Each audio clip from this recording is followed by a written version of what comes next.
Hello बच्चों, welcome to Kavita classes. 6th class का third chapter कर रहे थे playing with numbers. Playing with numbers में अब तक हम लोगों ने डिविजिबिलिटी के कुछ रूल्स पढ़े थे। नंबर डिविजिबिलिटी कि 2 से अगर डिवाइड हो रहा है, 2 से, 3 से, 4 से, 5 से, 6, 8, 9, 10 एंड 11 से कैसे डिवाइड हो रहा है, उसमें क्या रूल्स थे वो हमने पढ़े थे। आज जो चैप्टर हम स्टार्ट कर रहे हैं या जो वीडियो हम स्टार्ट कर रहे हैं उसके अंदर किसी नंबर को ना लेकर कुछ एक कॉमन कॉन्सेप्ट लेके चलेंगे जो कि बहुत सारे नंबर्स के ऊपर अप्लाई हो रहे हैं। उन रूल्स के बारे में हम लोग पढ़ेंगे। Let's start the video. अब इसमें है कि विभाजकता के कुछ और नियम में सबसे पहले जो नियम है पहला नियम, वो पहले एक्सप्लेन करते हैं। उस नियम में ये कहते हैं, देखिए 18 है, कोई भी संख्या 18 है, 18 के गुणनखंड आप लिखिए 1 और 18, 2 और 9। अगर 9 जो है, आपको पता है 9 है, ये भी एक भाज्य संख्या है, इसके भी गुणनखंड होते हैं। इसके गुणनखंड क्या होगा? 3 और 3 इसका गुणनखंड है। तो जो 18 है वो 9 से डिविजिबल है और जो 18 है वो 3 से भी डिविजिबल है। इसका मतलब कि कोई भी संख्या अगर किसी संख्या से डिविजिबल है तो उसके जो गुणनखंड होंगे, उसके जो फैक्टर्स होंगे, वो संख्या उससे भी डिवाइड होगी, कंप्लीटली डिवाइड होगी। इसी तरीके से इसका और दूसरा एक फैक्टर ले लेते हैं। जैसे इसके और फैक्टर्स पे लेके चलेंगे तो यहाँ पे आ जाएगा 3 और 6 आ जाएगा 18 के फैक्टर। जो 6 है, 6 के जो डिफरेंट फैक्टर्स होंगे वो 2 और 3 है।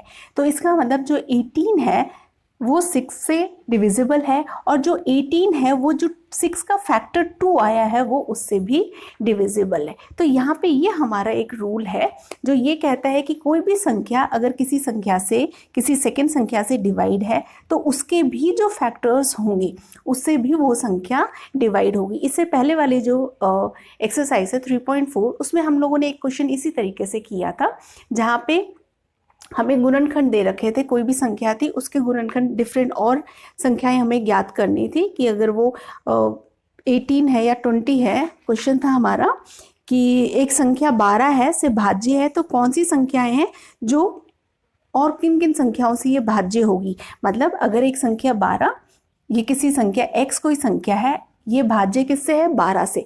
तो 12 के जो गुणनखंड होंगे, 12 के गुणनखंड क्या हो जाएगा? 2 और 6, नेक्स्ट 3 और 4। तो जो x है, जो ये संख्या है, ये इसके जो भी गुणनखंड है इससे भी डिविजिबल, कंप्लीटली डिविजिबल होंगी। तो ये हमारा फर्स्ट रूल है जब हम लोग एक्स्ट्रा रूल्स के बारे में पढ़ते हैं कि कोई भी संख्या है अगर वो उसके कोई फैक्टर से डिवाइड है और वो जो फैक्टर आया है उसके भी अगर कोई फैक्टर है तो वो संख्या उससे भी डिवाइड होगी, कंप्लीटली डिवाइड होगी। अब सेकेंड रूल हमारे पास में यहाँ पे क्या होता है कि सेकेंड रूल भी हम लोगों ने एक्सरसाइज 3.4 में ही एक्सरसाइज 3.4 में 6 क्वेश्चन किया था। हालांकि क्या है कि क्वेश्चन हम लोगों को पहले दे दिया और उसका एक्सप्लेनेशन बाद में होना ये चाहिए था, या तो ये एक्सप्लेनेशन पहले होना चाहिए था या क्वेश्चन इसके बाद में होना चाहिए, पर लेट्स जो भी है। अब सेकेंड रूल हमारे पास में है कि कोई भी संख्या है, x कोई भी संख्या है और उसके को प्राइम नंबर्स हैं। को प्राइम नंबर्स मतलब उनके जो फैक्टर्स हैं सिर्फ एक है, जो 1 नंबर है वही उसके अंदर कॉमन फैक्टर होंगे, वो को प्राइम नंबर्स होते हैं। जैसे 5 और 6, जैसे 20 है, ठीक है, 20 डिविजिबल है 4 से, 20 डिविजिबल है 5, और 4 और 5 क्या है? को प्राइम नंबर है। क्यों को प्राइम नंबर है? क्योंकि जो 4 है इसके 1, 2 एंड 2 ये इसके फैक्टर हो गए, इसके फैक्टर 1 और 5 रह गए। इन दोनों के ही जो फैक्टर है, कॉमन फैक्टर क्या हो गया? 1। तो दोनों ही जो संख्या है वो को प्राइम नंबर है। तो 20 है, 20 इज डिविजिबल बाय 2 नंबर्स जो कि को प्राइम नंबर्स हैं। तो और किससे 20 डिवाइड होगा? तो और किससे डिवाइड होगा? यहाँ पे 4 मल्टीप्लाई बाय 5, जो को प्राइम नंबर्स हैं उनको आपस में मल्टीप्लाई कर लीजिए, 20 आ गया। तो 20 will be multiply by 20, number itself से भी वो डिविजिबल होता है, नंबर इटसेल्फ से भी। कोई दूसरा एक और एग्जांपल ले लेते हैं इसमें ही, और जैसे कि क्या है यहाँ पे एक एग्जांपल, हाँ 80 का है। 80 है 4 से डिवाइडेड है, 80 है 5 से डिवाइडेड है, दोनों ही को प्राइम नंबर है। नेक्स्ट और कौन सा नंबर होगा जिससे 80 कंप्लीटली डिवाइड होगा? तो क्या हुआ, दोनों ही को प्राइम नंबर है, तो यहाँ पे 4 मल्टीप्लाई बाय 5 इट मीन्स 20। जो 80 है that will be divisible by 20 also. इसी प्रकार से इससे पहले वाली एक्सरसाइज 3.4 में 6 क्वेश्चन किया था, जहाँ पे हमें ये दे रखा था कि x कोई संख्या है and divided by 5 and 12, what will be the third question, third number क्या होगा इसके अंदर जो कि इस x से डिवाइड होगा। तो 5 एंड 12 दोनों ही क्या है, को प्राइम नंबर है, क्योंकि दोनों के ही जो कॉमन फैक्टर है वो 1 जो है वही कॉमन फैक्टर है। तो यहाँ क्या करेंगे, 12 को 5 से मल्टीप्लाई कर देंगे, दैट इज 60। तो ये जो है 60 will be also divided by, this number will also be completely divided by 60। तो ये हमारे पास में सेकेंड रूल है। इसमें ये ध्यान रखना, ये कोई भी संख्या हमें दे रखी है और उसके कोई को प्राइम नंबर फैक्टर्स, यहाँ पे हम लोगों को को प्राइम नंबर फैक्टर्स दे रखे हैं, तो ये जो दोनों फैक्टर्स है इनको हम लोग मल्टीप्लाई करके जो थर्ड नंबर मिलेगी that will be also divided by that number. दो हम लोगों ने यहाँ पे डिविजिबिलिटी रूल कर ली है जो कि कॉमन सबके लिए अप्लाई होते हैं। अब थर्ड है हमारे पास में, थर्ड में देखिए कोई भी दो संख्याएं हैं, थर्ड रूल हमारे पास में कि मान लीजिए कोई संख्या 16 है, इट इज डिवाइडेड बाय 4, कितने में 5 चला जाएगा। एक दूसरी संख्या हमारे पास में 20 है, ये भी किससे भाग जाती है, 5, 4 और 5, ठीक है, कंप्लीटली। मतलब 16 is divisible by 4 and 20 is also divisible by 4। अब यहाँ पे रूल हमारे पास में क्या है कि जब इन दोनों ही संख्याओं का योग करते हैं, ठीक है, इनको जब एडअप करते हैं तो हमारे पास 36 आता है। ये जो 36 है this number will also be divided by 4। ये जो 36 है ये भी पूरा का पूरा 4 से विभाजित तो हो जाएगा। तो आपको पता है 4 से विभाजित होने पे कितना आएगा, 9, ठीक है।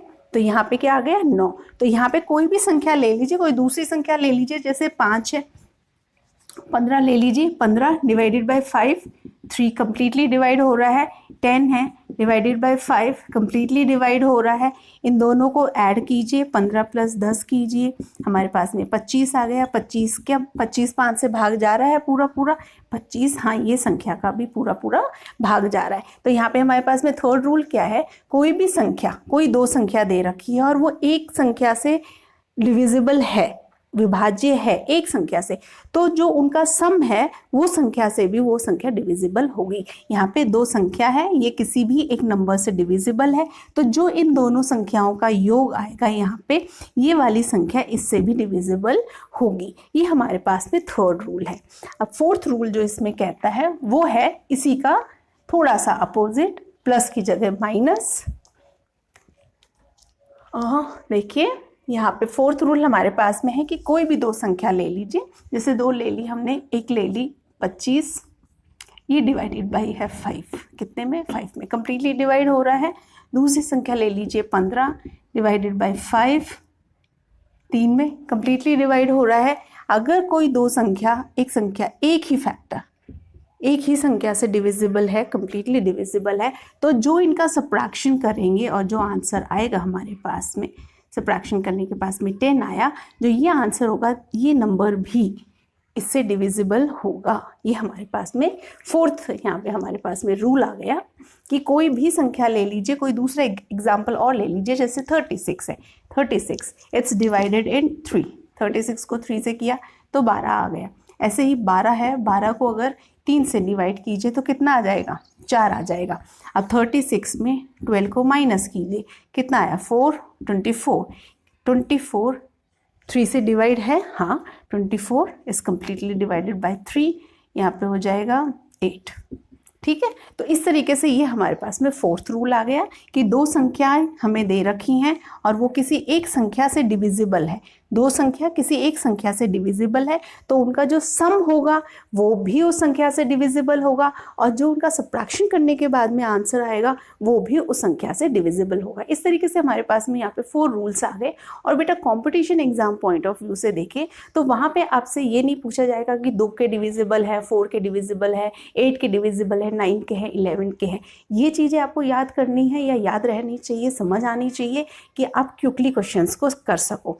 और ये जो रूल्स हैं, इन रूल्स के ऊपर जो कंपटीशन एग्जाम्स हमारे होते हैं वो कंपटीशन एग्जाम्स में जो क्वेश्चंस आते हैं वो इन रूल्स पे आते हैं। तो एक बार और रिवाइज कर लेते हैं। पहला हमारे पास में रूल क्या आ गया कि अगर कोई एक संख्या है उसका कोई एक फैक्टर है, उन फैक्टर्स के भी अगर फैक्टर हो रहे हैं तो वो भी उस संख्या से डिविजिबल होगा।